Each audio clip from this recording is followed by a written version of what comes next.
Bueno, pues lo que habíamos visto la vez pasada era el modelo LGCA que nos permitía modelar pues individuos móviles, que no lo íbamos a poder hacer normalmente con los autómatas celulares normales. Y les había dicho que como todos los autómatas celulares tienen se caracterizan por cuatro componentes, ¿no? La red, los estados, la vecindad y la regla. En el caso de los autómatas celulares LGCA, pues la red y la vecindad es igual, pero los estados y la regla son diferentes. Entonces, pues yo les había dicho que podíamos primero pensar en la red, como que tenía una subestructura, ¿no? Entonces tenemos nuestra red como normalmente la tenemos en todos los autómatas celulares, pero ahora en cada punto vamos a podemos tener varias células, bueno, varios individuos, y se van a comportar de cierta manera, ¿no? Entonces, si hacíamos zoom in, en este caso en una red cuadrada, pues podíamos tener movimiento a cada uno de los primeros vecinos y luego podíamos también tener pues células o partículas o lo que sea que no se están moviendo, ¿no? Ok, y entonces íbamos a decir que podían haber partículas eh, y la íbamos a denotar por un círculo llenito, si es que había una partícula, y si no, con un círculo vacío. En este caso, el estado iba a estar dado por un vector S, que nos iba a decir justamente si íbamos a tener una célula, o una partícula, o un individuo, con una velocidad dada por cada uno de estos vectores, ¿no? C1, C2, C3, C4 y un C5 que es 0, ¿no? En este ejemplo, pues tenemos que el estado está dado por esto y nos dice que solamente hay aquí me confundí, que solamente hay dos células, ¿no? Uno con velocidad 3, que está aquí, y una con velocidad 5, que es el vector 0, ¿no? Bueno, les había dicho que entonces NDS era el número total de células o de individuos que íbamos a tener en un lugar. Y, eh, digamos, el número total de células que podemos tener, a lo más, es A más B, ¿no? Donde B está dado por la geometría y la dimensión del espacio, porque es el número de direcciones con velocidad no cero hacia donde nos podemos mover. Y A es un parámetro. Ajá, es el número de células que voy a dejar que puedan estar aquí sin moverse. Y después les había dicho que la regla se componía de la combinación de dos, ¿cómo se dice? De dos eh, operadores, ¿no? Uno, el que iba a ser la interacción, seguido de del transporte, ¿ok? Entonces la interacción iba a ser probabilista, y la interacción probabilista nos iba a dejar cambiar velocidades y número ¿cómo se dice? De individuos, ¿no? Por medio de nacimientos o muertes, ¿ok? Y pues esta interacción, este proceso de interacción iba a consistir en que yo iba a cambiar de un estado S, como este, a otro estado, o sea, otro vector, diferente, S', con cierta probabilidad, ¿no? Entonces, a partir de esta distribución de probabilidad, nosotros íbamos a elegir cómo cambiar este arreglo de células, cómo cambiar este vector por otro vector diferente. Si teníamos ahí una delta de Kronecker NSS', pues íbamos a poder solo cambiar a otros arreglos donde teníamos el mismo número de individuos, ¿no? Entonces no iba a haber muertes ni nacimientos. Pero si la delta de Kronecker no estaba, entonces íbamos a poder tener nacimientos y muertes. Y luego tenemos el transporte, que denotábamos por M, que es determinista. Ujú. Y el transporte iba a ser que después de que nosotros arreglemos de forma probabilista las células con sus velocidades, pues íbamos a mover los individuos, o las células, o las partículas, ajá, en la dirección de su velocidad. Ujú. Entonces, las células que tienen velocidad cero, pues no se mueven. Las células que tienen velocidad 1, pues se mueven a la derecha.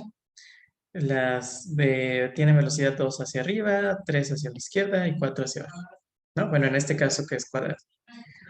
Y les había dicho que toda la dinámica del modelo está contenida en una ecuación, de una ecuación en diferencias finitas, parciales, estocásticas, que se llamaba la ecuación microdinámica, ¿no? Y nos decía esto, ¿no? Ujú. Nos dice esto. Entonces, aquellas células, ajá, que estén, o aquellos individuos que estén con velocidad I después de la interacción, aquí dejen cambiar esta I por I, ajá, manuscrita. Entonces, aquellas células que estén con velocidad I después de la interacción, en el punto R al tiempo K más 1, van a seguir con su misma velocidad I, pero ahora en el punto, al punto de la red R más I, ¿no? Para significar que están moviendo en la dirección de su movimiento. Y ya, ¿no? Entonces, en esta clase vamos a ver algunos ejemplos, empezando con los primeros modelos que se hicieron y ya después, si nos da tiempo, un ejemplo biológico. Entonces, este modelo históricamente se creó el LGCA como un modelo de dinámica de fluidos, ajá, un modelo de física. Ujú. Entonces, como les había dicho antes, resolver ecuaciones diferenciales parciales es muy complicado. Ujú. Lo que los hace, que las puede hacer más complicadas es em, cuando tienes términos no lineales y cuando tienes términos de transporte, es decir, cuando solamente tienes una derivada en el espacio. Ajá. Entonces, cuando eso pasa es muy difícil encontrar soluciones, aun cuando sean lineales, si tiene un término de una sola derivada espacial, son muy difíciles. Las computadoras tienen muchos problemas para encontrar soluciones. Pero, pues, las ecuaciones de mecánica de fluidos, que se llaman las ecuaciones de Navier-Stokes, pues tienen justamente solamente una derivada espacial. Bueno, tienen otro término por ahí que tiene dos derivadas, pero de todas formas tienen término con una derivada, lo cual hace que todo sea difícil. Ujú. Pero, pues como se pueden imaginar, es muy útil tener simulaciones de dinámica de fluidos porque pues todo depende de fluidos, ¿no? La aerodinámica, la hidrodinámica, dependen de mecánica de fluidos. Entonces, para poder nosotros tener, em, como se dicen, coches, aviones, barcos, pues necesitamos hacer simulaciones de fluidos. Bueno, entonces, pues en la época como de los, ay, ya no me acuerdo, creo que eran los 60, creo que eran los 60, ya no me acuerdo. Em, pues justamente estaban en la Guerra Fría y todo se tenía que hacer, o sea, era muy importante hacer cosas de guerra, ¿no? Que generalmente necesitan cosas de fluidos.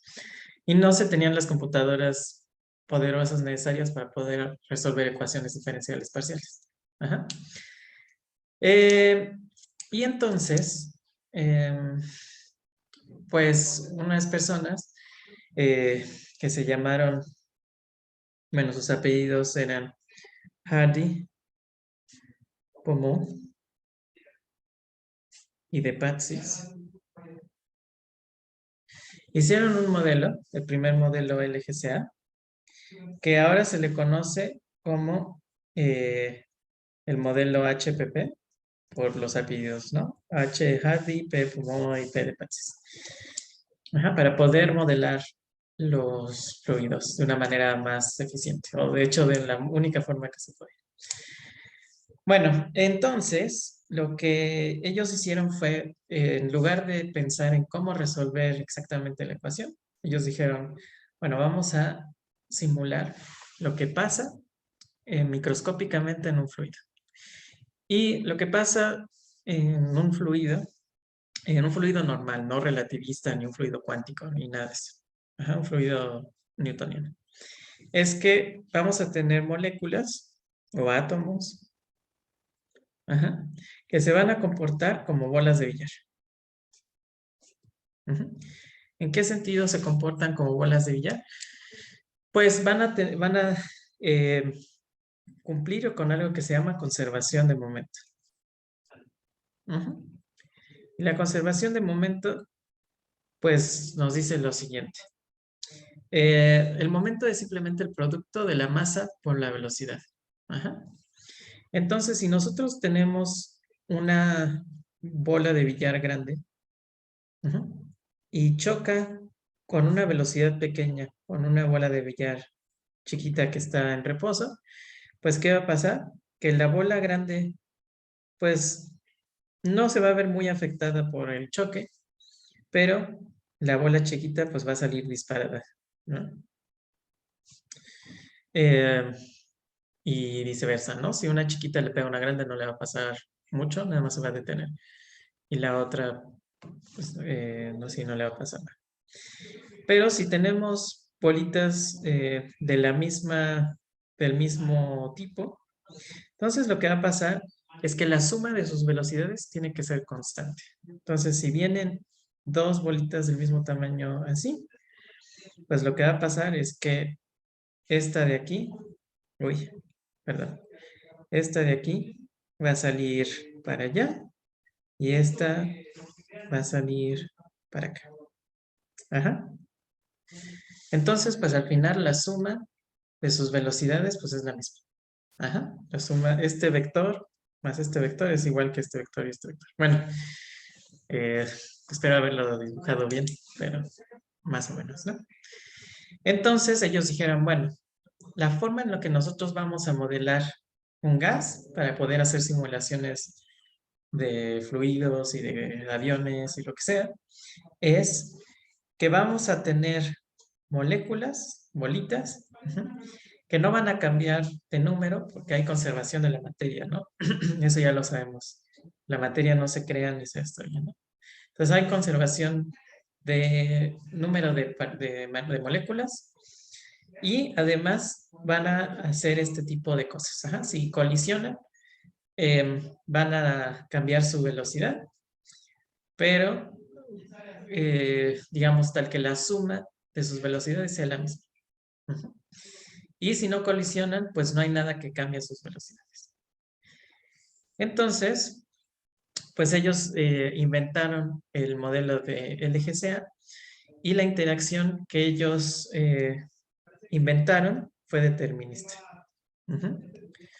Entonces, recuerden que yo les había dicho que la interacción era probabilista, pero en este primer modelo fue determinista.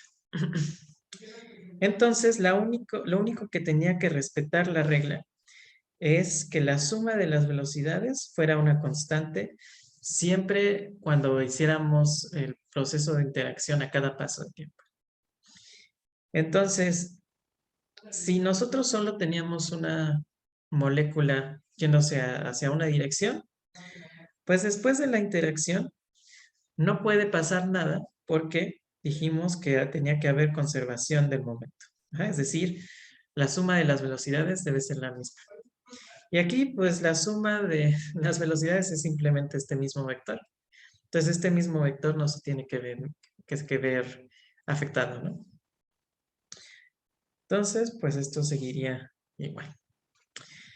Ahora vamos a ver algo más complicado, pero que de todas formas resulta en algo aburrido. Entonces, salen bien feos mis cuadros. Ok. Entonces vamos a suponer que ahora tengo tres moléculas, una que va hacia arriba, una que va a la derecha y una que va hacia abajo. Ahora vamos a hacer la suma de las velocidades. Vamos a suponer que las magnitudes siempre son las mismas. Entonces sería 1, 0 más 0, 1 más 0 menos 1. Pues 0, 1 más 0 menos 1 es 0, ¿no? Entonces al final solamente se tiene que conservar que la suma total es 1, 0. Pero estas dos no las puedo poner horizontales y que sumen 0, porque recuerden que solo puede haber una célula, perdón, una molécula por velocidad. Entonces no las podemos poner así, solo pueden seguir así. Entonces, la única forma es poner esto, que todo siga como estaba, ¿no? No hay otra forma en la que solamente una célula, una molécula tenga la misma velocidad y no más, tal que la suma de las velocidades sea, en este caso, 1, 0. No hay otra. Y que se conserve el número de moléculas, porque hay conservación de la materia. Y finalmente, ahora sí vamos a ver cuál es el único caso en el cual sí hay un cambio en este modelo. Si yo tengo una célula hacia acá, perdón, una molécula hacia acá y una molécula hacia acá, esto pues la suma de las velocidades sería 1, 0 más menos 1, 0 es 0, 0, ¿no? Entonces la velocidad total es 0. Entonces yo puedo cambiarlas de esta forma y la suma de las velocidades pues ahora va a ser 0, 1 más 0 menos 1 también es 0, 0. Y viceversa. Si yo tengo esta, inicialmente la puedo cambiar a esta. Entonces, pues todas estas cambios deterministas conservan masa, conservan momento, pero hay un problema con este modelo que también conservan momento en X y en Y. Esto quiere decir que si uno cuenta el momento, o sea, si suma todas las velocidades de todas las células, moléculas, perdón, en una fila, eso siempre va a ser constante. Y si suma las velocidades en una columna, bueno, una columna o en una fila, va a ser una constante. Eso no es físico. Esta cosa no es físico. O sea, en los fluidos normales no pasa que si nosotros sumamos las velocidades en una columna es igual que en una fila. No, eso no pasa. Entonces, pues esto tenía ciertos problemas. Las simulaciones no se veían muy, como se dice, muy realistas. Entonces, pues después se inventó otro modelo que se llama el modelo FHP, también por el nombre de sus creadores, pero no me acuerdo bien cuál era la F. Bueno, no importa. Entonces, digamos, creo que la H sigue siendo Hardy y la P Pumó, pero el F no me acuerdo quién es. Bueno, el punto es que ellos idearon otra forma de hacer esto más realista y no tener esta conservación del momento en X, Y. La idea es la misma, conservación de masa y conservación del momento. Lo que hicieron simplemente fue cambiar la red por una red hexagonal. Entonces ahora en lugar de estar hecho el espacio de cuadros, está hecho de hexágonos. En este caso, las velocidades están dadas por coseno de pi j entre 3, seno de pi j entre 3. Entonces si nosotros hacemos los cálculos, vamos a tener 6 velocidades Están dadas por lo siguiente. Ok, entonces esto va a ser 1, 0, 1 medio raíz de 3 sobre 2, menos 1 medio raíz de 3 sobre 2. Luego C4 es menos 1, 0. Luego menos 1 medio menos raíz de 3 sobre 2. Y 1 medio menos raíz de 3 sobre 2. Que son las 6 velocidades. Y bueno, entonces esto lo puedo visualizar yo como un hexágono. O sea, cada punto del espacio es un hexágono, pero un hexágono al revés. Vamos a ver si me deja dibujarlo bien. No le gusta. Uy, salió bien feo. Ay, ¿cómo le hago para dibujar un hexágono bonito? Ahí está. Ok, bueno, entonces nuestros puntos de la red van a ser estos hexágonos. Ajá. Y va a pasar lo mismo que en la red cuadrada. Ujú. Entonces, en este caso, van a haber dos configuraciones, o bueno, dos situaciones en las cuales vamos a poder tener un cambio en en el arreglo de las moléculas.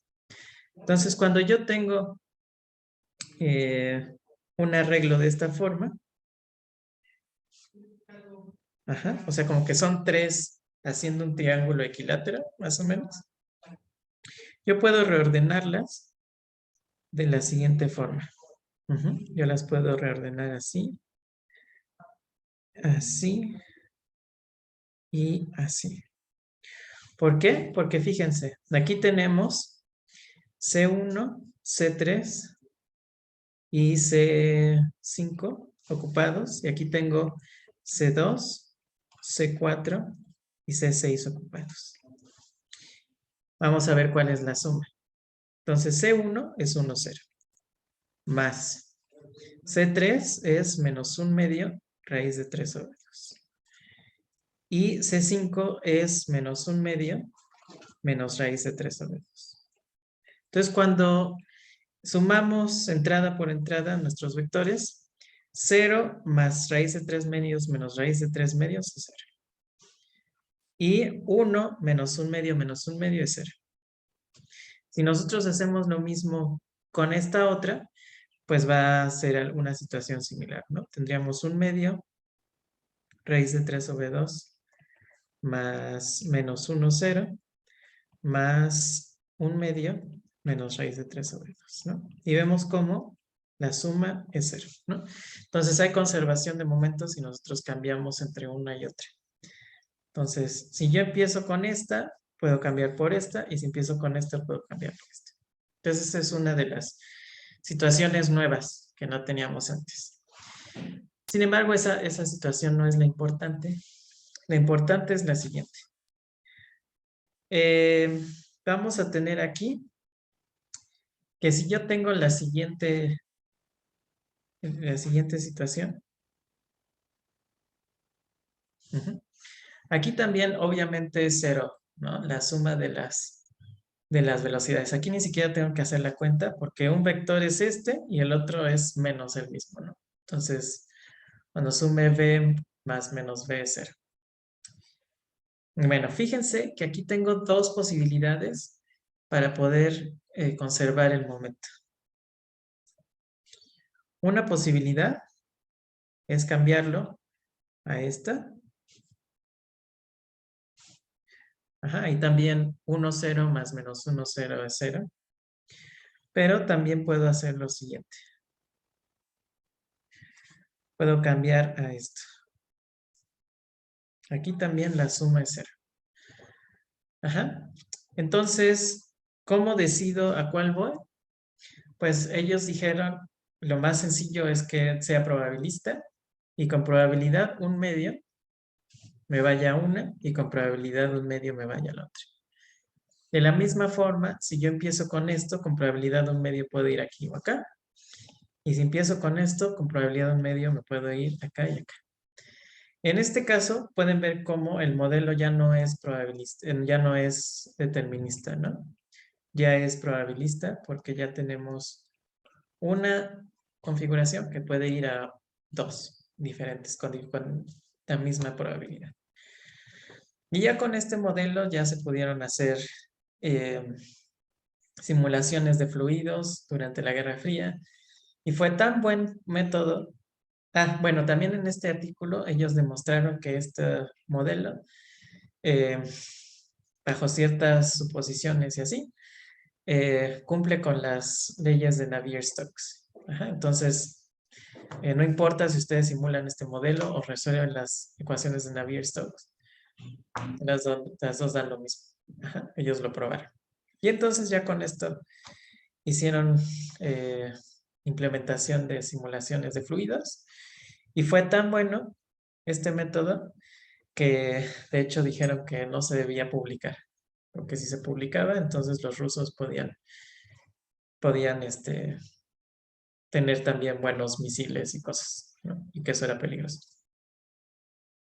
Pero al final sí lo publicaron, afortunadamente. Bueno, entonces de aquí viene el modelo, ¿no? Entonces, a nosotros ahora lo que nos interesa, pues ya no es modelar, ¿cómo se dice? Moléculas físicas, sino nos interesa la biología.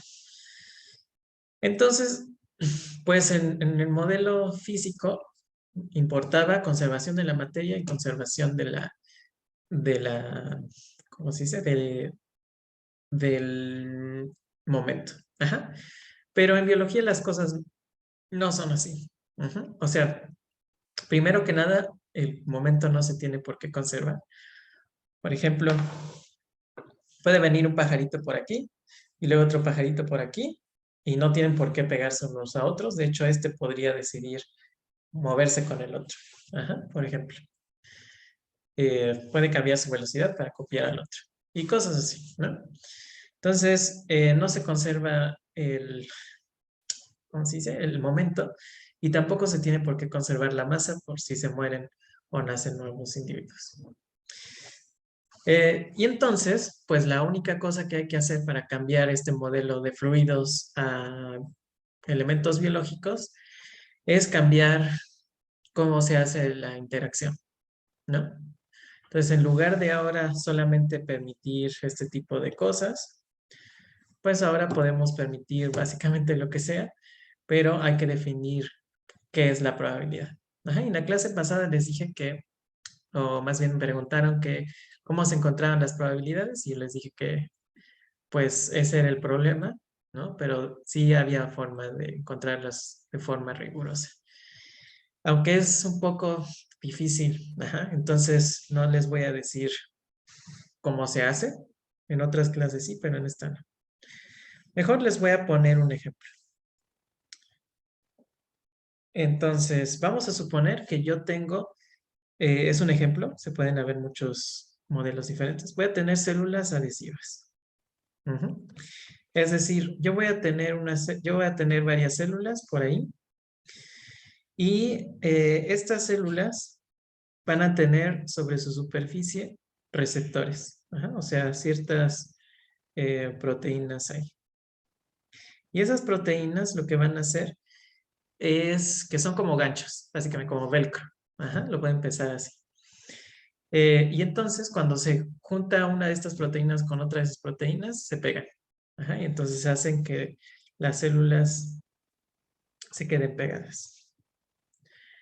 Entonces, pues lo que vamos a querer hacer ahorita es un modelo que nos permita modelar esto. ¿Qué vamos a suponer para modelar estas células adhesivas? Pues van a ver básicamente solamente una suposición. Vamos a suponer que estas células pueden crear pseudópodos. Pseudo es falso, ¿no? Podos, pie. Entonces, pie falso, pero quiere decir básicamente que pueden extender parte de su cuerpo como para detectar qué hay ahí, ¿no? Como una mano, pues. Y entonces, con estos pseudópodos van a ver qué es lo que hay, qué otras células hay a su alrededor. Y pues cuando encuentren una, justamente como tienen receptores en la superficie, se van a pegar y pues se van a mover hacia allá. Porque pues no les gusta estar extendiendo una cosa, ¿no? Entonces cuando ya encuentren a una, se van a ir hacia allá. ¿Ok? Entonces, como las células tienen pseudópodos, pues, y no tienen una preferencia hacia dónde extenderlo, van a sentir todo a su alrededor. Ajá. Bueno, no todo, sino en cierta región, pero angularmente no van a tener ninguna preferencia. Ajá. Van a sentir todo a su alrededor y van a sentirse atraídas hacia otras células. Ujú. Bueno, entonces vamos a suponer que tengo el siguiente modelo LGCA con algunas células por ahí. Bueno, algunas sí, bolitas que representan células, ¿no? Algunas partículas que representan células. Uy, queda bien fusto. Bueno, entonces vamos a ver qué pasa. Vamos a suponer que yo tengo aquí una célula y aquí otra. Ujú. Y vamos a suponer que después hay unas células aquí, unas células acá. Ujú. Y una célula acá. Entonces, ¿hacia dónde les gustaría moverse a estas células? Bueno, pues aquí no hay nada, ¿no? Entonces me gustaría que mis células no se muevan para allá, porque si ellos extienden pseudópodos hacia la derecha, pues no van a encontrar nada. Eh, pero si extienden acá un pseudópodo, sí va a haber una célula. Aquí va a haber 3 y aquí va a haber 2.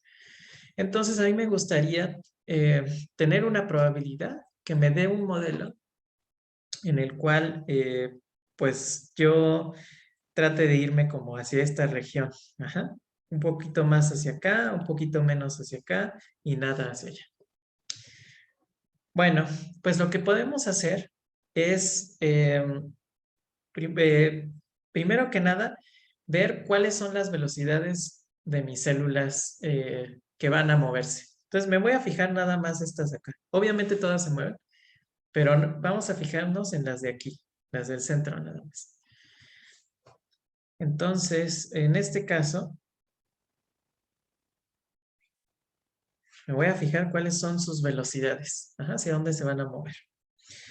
¿Cómo calculo la velocidad total de acá? Pues tengo que recordar que hay otras velocidades aquí que no están ocupadas. Entonces, como si tuvieran bolitas blancas, sin ninguna célula. Ahora, recuerdo que si hay una célula con una velocidad, entonces lo voy a designar por una variable SI, que es 1 cuando sí hay una célula y 0 cuando no hay ninguna célula. Entonces, si me fijo en las células del centro, pues voy a tener que S1 es igual a 1, S2 es igual a 1, S3 es igual a 0 y S4 es igual a 0. Entonces hay una célula moviéndose con velocidad 1, o sea, hacia acá. Otra con velocidad 2, es decir, hacia acá. Y ninguna hacia acá y ninguna hacia acá. Eso es lo que quiere decir esto. Entonces voy a calcular la velocidad total o el momento, si ustedes lo quieren ver como en física. Entonces, ¿cómo calculo el momento? Pues en realidad, en este caso de este ejemplo, sería S1 más S2, ¿no?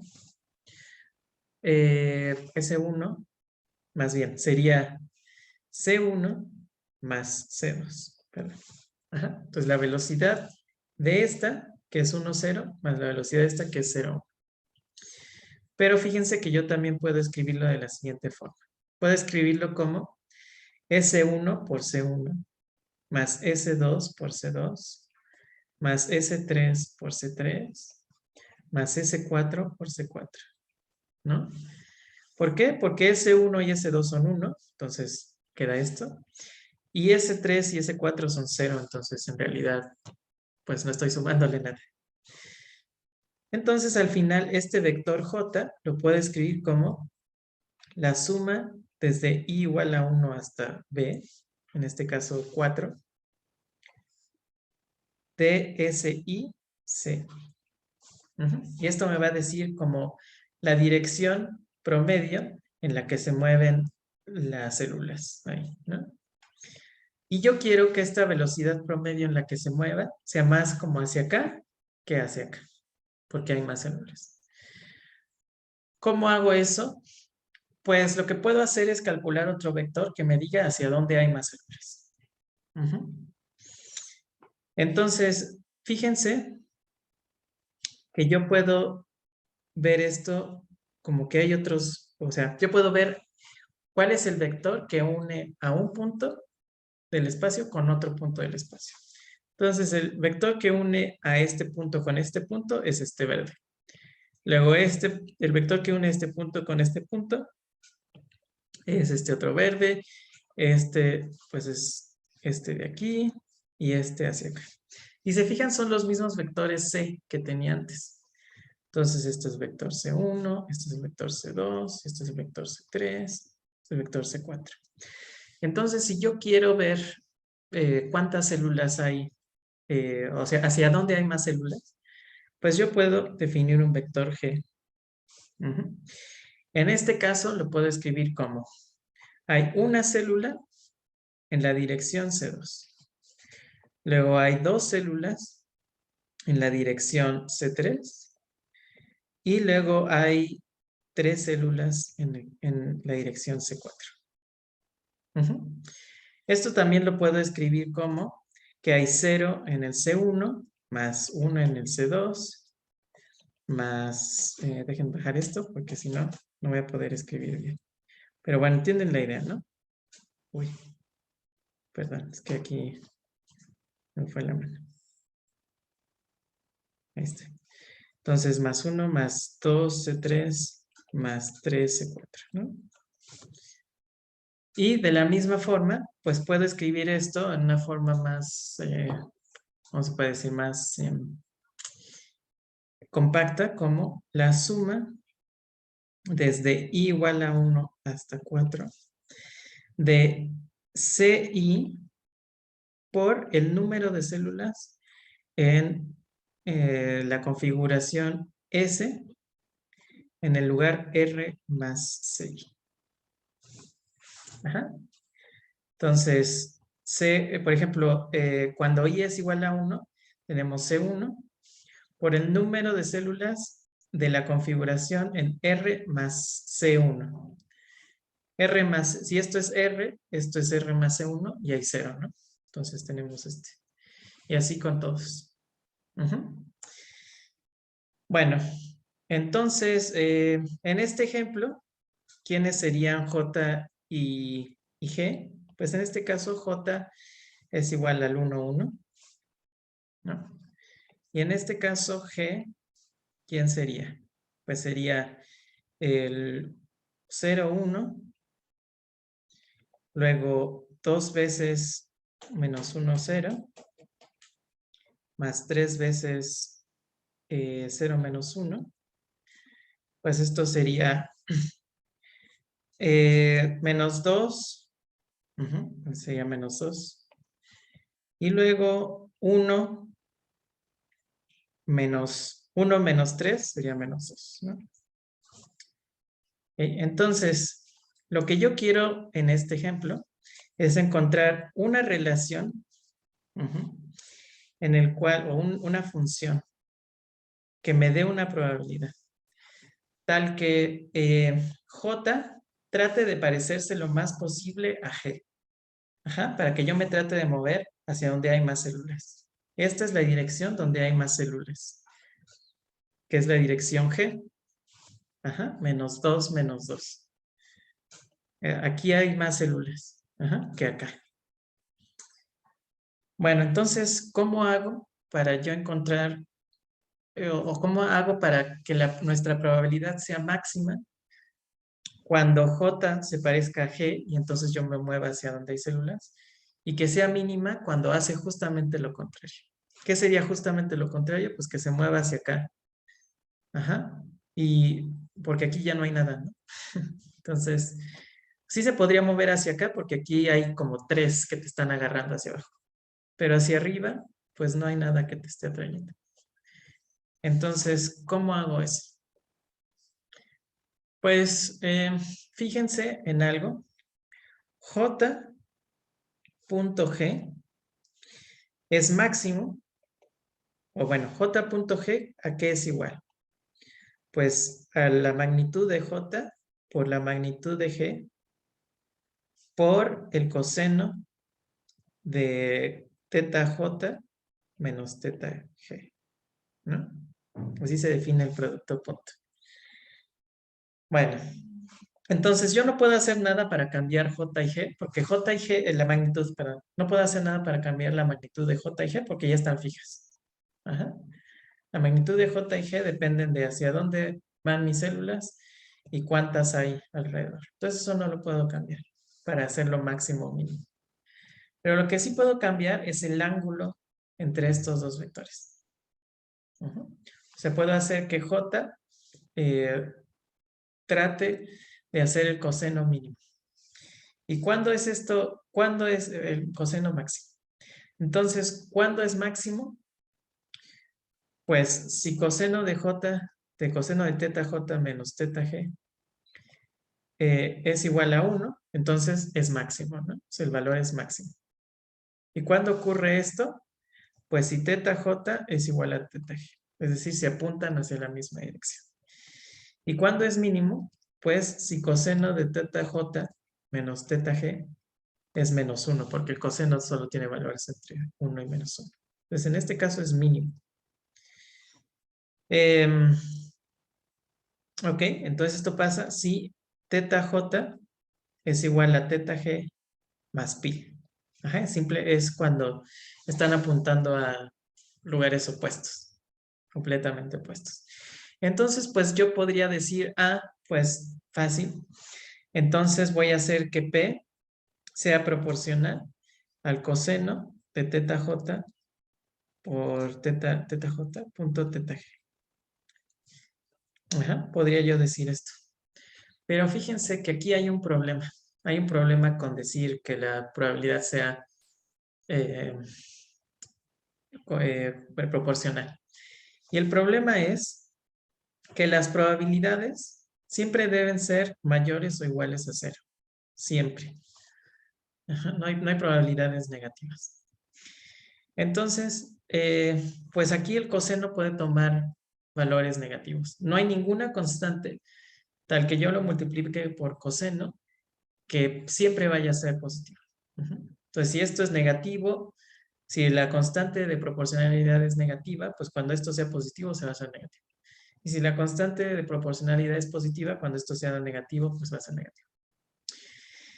Entonces, algo que podemos hacer, pues es simplemente encontrar una función que sea siempre positiva. No importa si lo que está dentro de esa función es negativo o positivo. Y algo que funciona bien, pues es la exponencial. La exponencial nunca, ni siquiera es cero. La exponencial siempre es positiva. Entonces, pues lo más fácil es ahora sí que P sea proporcional a E a la coseno de teta J, punto teta G. En este caso, sí está bien porque nunca va a ser negativo, ni siquiera cero. Y solo falta una constante de proporcionalidad, ¿no?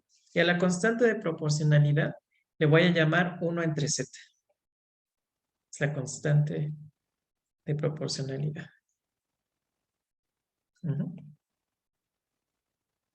Bueno, entonces P va a ser igual a 1 entre z, la exponencial. Y ahora, en lugar de poner coseno de teta g, coseno de teta punto teta g, pues mejor pongo el el producto a punto porque es más fácil. Ajá. Entonces, E a la J punto G. Ajá. Y bueno, ¿qué va a hacer esta 1 entre Z? Pues 1 entre Z tiene que hacer que esto sea una probabilidad. La constante proporcionalidad tiene que hacer que sea una probabilidad. Y la probabilidad es un número que está entre 0 y 1.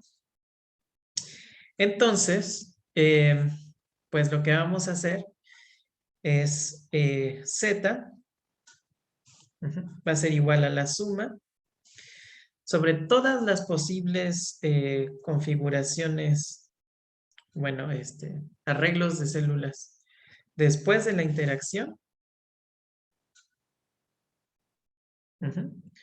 que estén en el espacio de estados. E a la J punto G. Y ahora si nosotros queremos que no se mueran nuestras células o que no nazcan nuevas células, pues lo que podemos hacer es simplemente poner una delta de Kronecker, que ya saben que es 0 cuando no es igual. Ajá. Uy, está bien feo esto. NSI. Entonces aquí también la podemos agregar.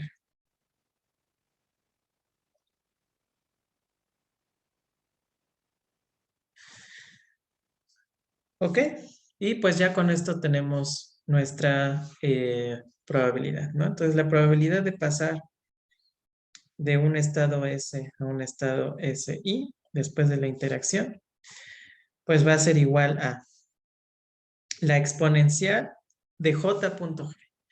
Pero J, ¿quién era? Pues es la suma de SI y CI. Esto va a ser la suma de I igual a 1 hasta 4, en este caso, SI, después de la interacción, porque es lo que vamos a cambiar. Vamos a cambiar hacia dónde se mueven las células. Uy, salí bien. CI. Dejen cambiar esto. Producto punto con la suma sobre I igual a 1, J mejor, igual a 1 hasta 4, de CJ N S en R más CJ.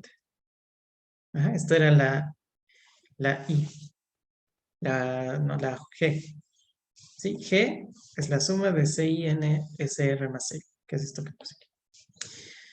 Sobre Z, que va a ser la suma sobre todas las SIs en el espacio de estados de, pues esto, ¿no? Y la exponencial de bla, bla, bla, que es lo que está arriba. Y la delta, si nosotros queremos que no haya nacimientos o muertes.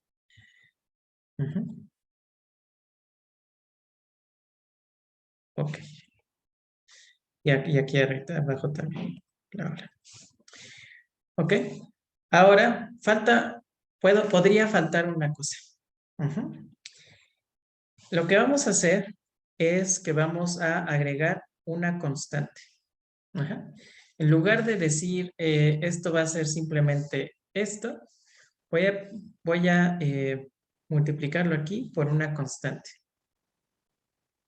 Entonces, beta va a ser una constante positiva. ¿Por qué hago esto? Pues fíjense, si beta es 0, entonces nada de esto importa, ¿no? Si beta es 0, entonces es simplemente exponencial de 0. Y eso es 1. Entonces vamos a tener un 1 multiplicado por una delta. Aquí también 1 por delta.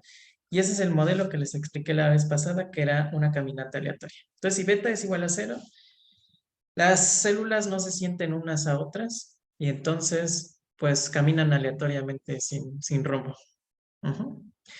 Pero ahora, si beta es muy, muy, muy, muy, muy, muy, muy grande, de hecho, no tiene que ser tan grande. Si beta es grande, entonces vamos a tener exponencial de esto, que recuerden que es simplemente coseno de teta j por teta g multiplicado por sus normas. Pero va a ser simplemente coseno de teta. Entonces, cuando esto sea muy grande, cuando beta sea muy grande, entonces, por ejemplo, cuando el coseno valga 1, esto va a ser como exponencial de beta. Cuando esto sea, el coseno sea menos 1, sería como coseno de menos beta, ¿no? Y si beta es muy grande, entonces el coseno de la e a la beta va a ser un número enorme, si beta es muy grande. De hecho, crece exponencialmente, ¿no? Y si beta es muy grande, entonces e a la menos beta va a ser casi cero. Ajá. Entonces, beta se le llama la sensibilidad, porque si beta es muy pequeña, no siente a las demás y hace todo aleatorio. Si beta es muy grande, siente mucho a los demás y va a tratar siempre, o la probabilidad más alta, que va a ser casi 1, va a ser hacer que el coseno sea 1. Y la probabilidad que va a ser casi 0 es que el coseno sea menos 1. Entonces, casi siempre se va a ir hacia donde están todas. Y por eso se llama la sensibilidad, porque va a ser sensible. La beta es un parámetro que va a ser sensible a las células respecto a las otras. Y bueno, este es uno de los modelos más sencillos en biología, porque lo único que tienes que hacer es contar las células y hacer estas vectores. Pero no hay que hacer cosas más complicadas. Así como este, hay muchos otros y en la ayudantía de mañana con el ayudante van a ver ejemplos para que puedan ver simulaciones y vean cómo si funciona esto de que si uno aumenta la beta, van a tratar de hacer lo que uno les puso a hacer y si beta es 0, pues va a ser todo aleatorio. ¿Tienen alguna pregunta? ¿Algún comentario?